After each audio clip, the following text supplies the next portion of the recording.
কি অবস্থা, এই ঘরটা ভেঙে এখানে সব পড়ে, ঘরটা ভেঙে আমাদের তার ফার সব ছিঁড়ে পড়ে গেছিলো। এই যে তারটাকে আবার লোক ডেকে এখন ঠিক করে। এটা হচ্ছে আমাদের পুরনো ঘর।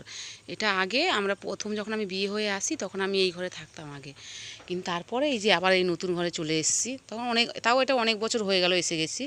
দেখুন কি অবস্থা, ঘরটা কত ফুল গাছ ছিল সব, পেঁপে গাছটা পুরো তার ছিঁড়ে পড়ে গেছিলো।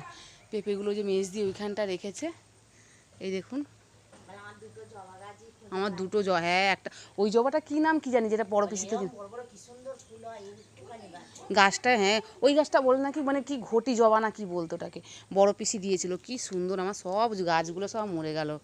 কত গাছ ছিল, অপরাজিতা ফুলের গাছ ছিল সব, গোলাপ গাছটা বাঁচবে নাকি কি জানি, এর উপরে কত রকম চেপেছে সব তুলেছে কি জানি, সব সব পড়ে কি অবস্থা হয়েছে দেখুন।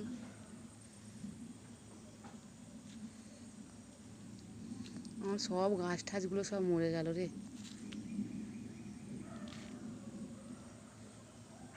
মানাদি আমাকে বলে দিতে বললো যে 4 বছর ধরে আমরা প্রচুর পেঁপে খেয়েছি, বল মানাদি, মানাদিরাও খেয়েছে, ওই জন্য মানাদিরা জানে।